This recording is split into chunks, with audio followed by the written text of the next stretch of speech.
Андрей Ломачинский. Записки судмедэксперта. Генотип или сила крови. Я о своей дружбе с генералом не распространялся и ей не злоупотреблял. Да и вообще, подходит ли слово «дружба» к нашему знакомству?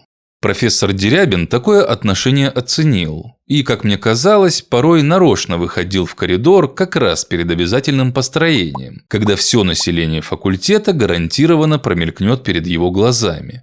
Тогда он едва заметно махал мне рукой, подавая знак зайти к нему вечером. Такое происходило периодически, хоть и не очень часто. Редкими визитами я навещал деда до самой его смерти, что случилось, к великому сожалению, когда я был на 5-м курсе. Той же весною генерал был еще полон энергии и юмора. Вечером самого длинного дня в Ленинграде устраивался полулегальный праздник алых парусов. Народное гуляние в честь самой белой ночи. Хоть и самый разгар сессии, но прогулять этот день, точнее всю ночь напролет, мы считали своей обязанностью. Однако от нашего начальства такие намерения не скроешь, вот и устроили нам вечернюю поверку с полковничьим личным присутствием. Ночные гуляния откладываются до полуночи, как начальник спать уедет. Пока же до поверки еще куча времени, и его надо как-то убить. Ведь перед таким мероприятием, как распевание со знакомыми студентками песен на станах Петропавловки с обязательным распитием спиртных напитков, никакой учебник в голову не полезет. Дед Дерябин вышел на крыльцо факультета в своем любимом спортивном костюме и тихонько стоял там, словно любуясь высоким вечерним солнцем ленинградского июня. Наш курс только что поужинал и строем пришел со столовой. Стоим и слушаем нудные морали старшины. Наконец он выговорился, распустил строй, и курсанты повалили в двери. Генерал улучил момент, как бы невзначай поймав меня взглядом, и подал свой знак. Появилась прекрасная возможность скоротать пару часов перед вечерней поверкой. Когда я зашел к профессору, то чай уже был готов. Генерал положил перед моим носом целую коробку шоколадных конфет и, как всегда, начал свой неторопливый расспрос о нашей жизни. Я не стал скрывать от деда свое намерение прогулять в самоволке всю ночь. В ответ генеральские глаза как-то озорно заблестели. Видать, в свою молодость он тоже подобным баловался.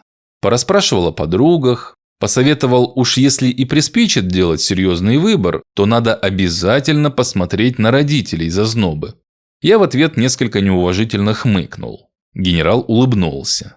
В 20-то лет конфликт отцов и детей еще рассматривается исключительно с позиции последних. Назидать я тебя не собираюсь. Лучше я тебе одну нашу академическую сплетню расскажу, а выводы ты делай сам. Нашу в смысле генеральскую сплетню.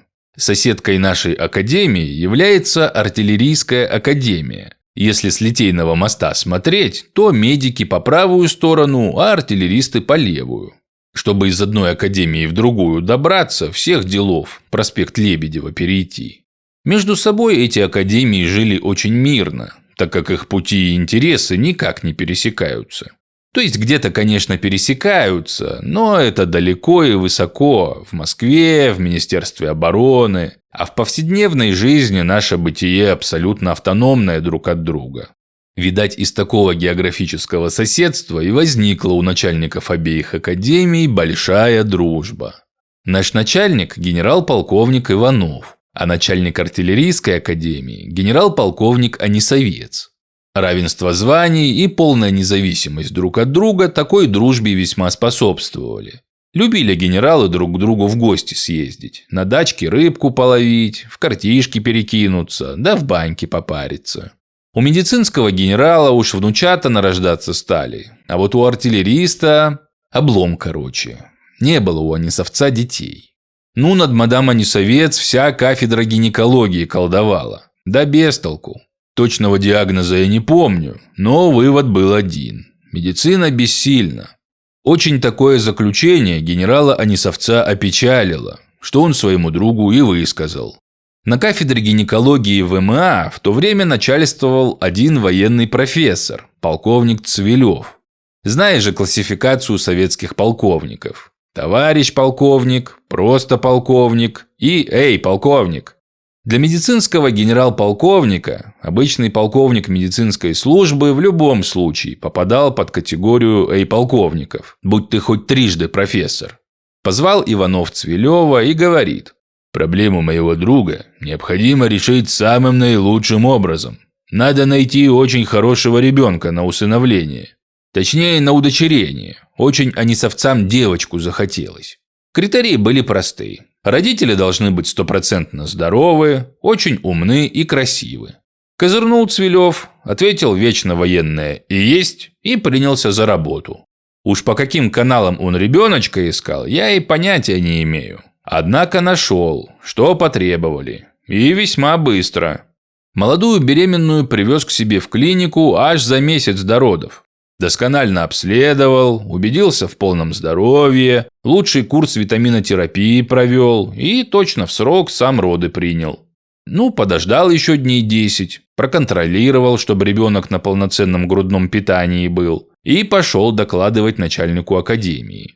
Оба генерала пристальные смотрины генотипа обеих сторон устроили. И по документам генеалогию родителей перекопали самым тщательным образом, и в личных очных ставках присутствовали. Младенец, как ни поверни, на 5 с плюсом. Девочка, 2 недели от роду, роды неосложненные, быстрые, естественные. Вес 3300. Ни группового, ни резусного конфликтов, никаких заболеваний у матери ни до, ни во время беременности, ни токсикоза, ни осложнений. Биологическая мать из самой, что есть, благополучной семьи. Питание беременной было полноценным, психологические стрессы отсутствовали. Дедушка по материнской линии – доктор наук, бабушка – кандидат.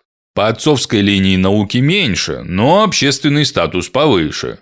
Дедушка был так себе, невесть каким партийным начальником в Ленисполкоме. А вот бабушка из мира искусства, на весь мир известным преподавателем консерватории.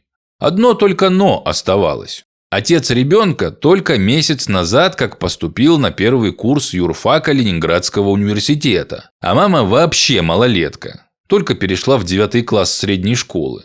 Озаботил этот факт медицинского генерала. Собрал он всех знатоков человеческой генетики у себя в кабинете и попросил, али приказал, дать им свое научное заключение о молодом возрасте родителей и как такой фактор на потомстве может отразиться. Ученые корректно попросили недельку на раздумье, чтобы свои выводы результатами мировых исследований, опубликованных в открытой литературе, подтвердить. Через положенное время вся генетическая экспертиза является с докладом. Если зачатие без осложнений было, в смысле не по пьяни и без какой-либо наркоты, химии, то ранний возраст только плюс. Меньше риск мутаций и отклонений от исходного генотипа. Позвал тогда генерал-полковник Иванов главного особиста военно-медицинской академии. И просит, тут уж точно просит, военному КГБ не прикажешь, устроить небольшой допросец с самим родителем. Для ГБухи дело пустяковое, тем паче, если заслуженному человеку надо. Явились школьница, первокурсник и оба генерала в гражданской одежде, не разглашать же тайну удочерения, в назначенное место, что, скорее всего, было на Литейном 4, в главном КГБшном здании Ленинграда. Папа с мамой загляденье. Мать хоть и молода совсем, а уже красиво по-взрослому, как обложка с плейбоя. Ну а отец как герой с советского плаката. Родители от страха дрожат. Все, что есть, как на духу перед взрослыми агентами в штатском выкладывают. Согрешили мы, так как живем недалеко. Не пили, не курили. От ребенка надо избавиться, так как малышка нашей обоюдной будущей карьере мешает.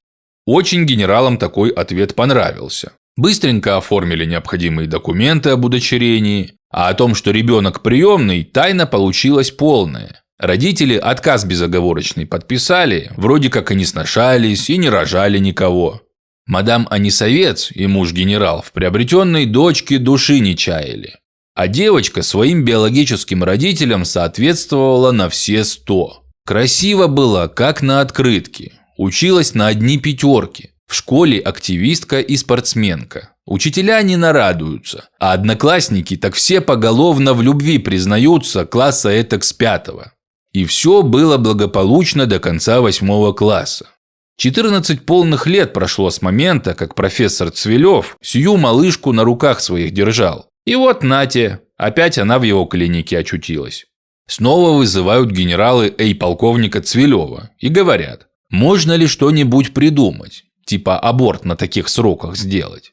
Цвилев же, хоть и военный, но гуманист, им и отвечает. Виноват, товарищи генерал-полковники, но никак нет. Окончательно и бесповоротно. Девочки рожать через месяц. Опечалились тогда оба генерала и приказали Цвилеву найти хорошую семью на усыновление. На этот раз там был мальчик. Это полковник-гинеколог ультразвуком определил. А ты вот фыркаешь, когда я тебе говорю, что смотрины надо с родителей начинать. Это ж какой фактор? Сила крови. Ладно, пора тебе на поверку строиться. А потом своих студенток над Невой тискать. Иди, а то опоздаешь. Болт миокарда. На 5-м факультете в академии учились одни иностранцы, но готовили из них тех же военврачей. Поэтому и программа у них была весьма схожей с нашей. Ну разве за исключением секретных лекций. Им особо щепетильную военную информацию не давали. В остальном все как у нас. Даже физподготовка с приличными нагрузками. А это значит, что и обязательный медосмотр им полагался. Правда, на медосмотре чувства импортных слушателей щадили. С нашим курсантом как? Загнали курс в поликлинику академии, раздели всех до «в чем мать родила» и бегом по кабинетам. Иностранцам же каждому давали номерочек с датой и временем. И они в спокойной обстановке обходили всех положенных специалистов. Правда, нашему брату такой подход не нравился. Это ж сколько раз за день раздеться-одеться придется. И вот на подготовительный курс иностранного факультета зачислили одного слушателя из Йемена. Понятно, почему на подготовительный. Год иностранцы учили русский язык, а также старались набраться минимум знаний, хоть как-то приближающихся к русской средней школе. С какого Йемена был тот йеменец, с северного или южного, я не знаю. Как-то не интересовался тогда ближневосточной политикой. Только помню, что оба Йемена друг с другом воевали, и одному из них СССР протянул братскую руку помощи в виде военных советников и оружия. Ну и, конечно, их военспецов учить сразу взялись. Так и появился Ахмед в стенах академии. Недельку-другую поучился, и на тебе талончик на медосмотр. Пришел Ахмед в поликлинику. Взвесился, измерил рост, сдал кровь-мочу, и вот, первый специалист, терапевт. На осмотр азиатов ставили терапевтов со стажем, в основном таких, кто хорошо знаком с тропическими болезнями и гельминтозами, глистами. Если новобранец с Лаоса, Вьетнама, Кампучии, то обязательно не меньше 4 видов паразитов. Если с Африки, не меньше 2. А вот с Ближнего Востока обязательно 1 вид червей и букетом какая-нибудь хроническая кишечная инфекция. При этом арабы на здоровье жаловаться не привыкли, а у новичка еще и проблема с русским языком. Кроме «здравствуйте» ничего сказать не может и ничего не понимает. Расспрос исключается. Врачу приходится полагаться исключительно на физикальные данные. То, что сам обнаружил при исследовании. Доктор знаками попросил раздеться. Араб жмется, словно первый раз у врача. Потом после некоторых колебаний неохотно снимает форму. Снять майку потребовало еще пару минут пантомимы. Наконец можно приступать. Осмотр грудной клетки ничего особого не дал. Кроме малюсенького шрамчика в межреберье, ничего особенного. Надо бы послушать.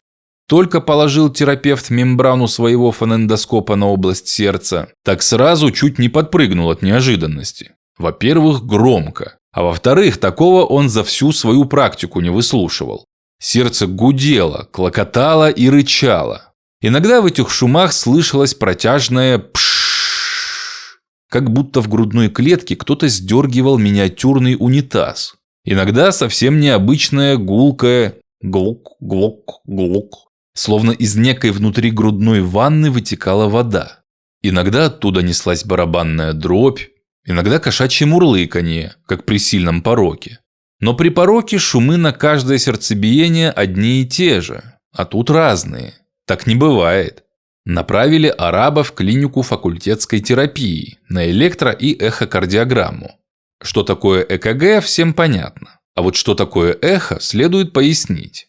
Это такая методика с использованием ультразвука, сродни тому, что используют при УЗИ – ультразвуковом исследовании внутренних органов.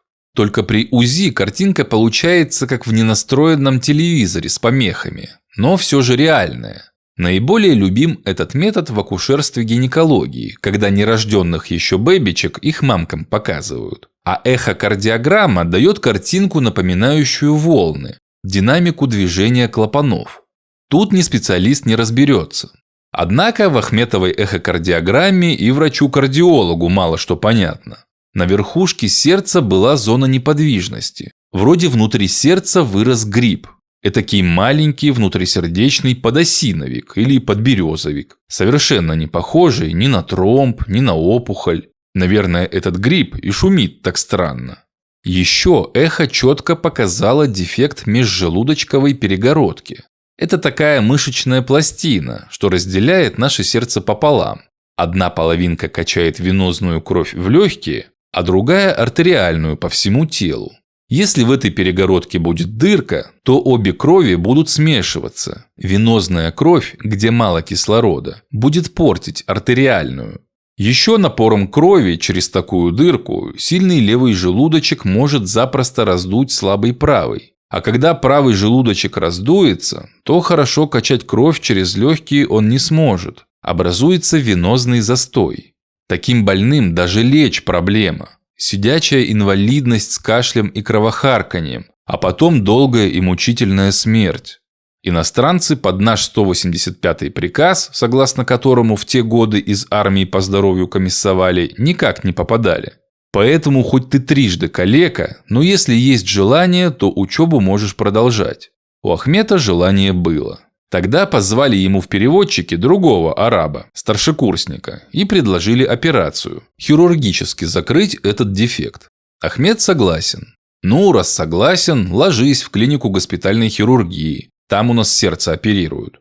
Хорошо в СССР медицина бесплатная. В Штатах бы такая операция за $100 000 запросто зашкалила. Даже еще по тем тяжеловесным долларам 70-х. Ахмет пользуется моментом. Бегом на госпиталку. Свою экзотическую форму сдал сестре-хозяйке. От нее получил халат и тапочки и айда на обследование. Клиническое обследование отличается от амбулаторного своей дотошностью. Начало обычное – сдать анализы. Потом рентген грудной клетки. Ахмет прошел в темный кабинет, стал под аппарат. На большом экране вместо привычного негатива рентгеновских пленок картинка позитив, как в черно-белом телевизоре. Вот ярко высветились легкие. На них ребра и позвоночник с мягкой тенью сердца, на фоне которой «Не может быть!» Именно так рентгенолог и воскликнул. «Не может быть! Там же у него болт!» Первая версия все же, что болт просто в грудной клетке, вероятно, случайно проглоченный и образовавший пролежень в пищеводе. Однако, стоило повернуть араба в боковую проекцию, все сомнения сразу отпали. Болт сидел в миокарде. Четко видно, как он покачивается в такт с сердцебиением. Пришлось еще раз послать за толмачом-старшекурсником и теперь уж собрать настоящий подробный клинический анамнез. Анамнез – опрос больного, история его жизни применительно к болезни. Однако, как попал болт в собственное сердце, сам Ахмет не помнил. Более того, он и не догадывался, что в его сердце есть что-то лишнее, но единственно правдоподобную версию все же предложил. В Йемене нет ни нефти, ни газа. Да там кроме песка, верблюдов и арабов вообще ничего нет. Страна бедная.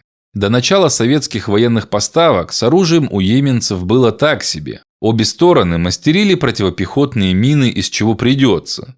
Чаще всего это были обычные тротиловые шашки, а то и вовсе куски допотопного динамита, для увеличения поражающей способности, обложенные гвоздями, болтами и гайками.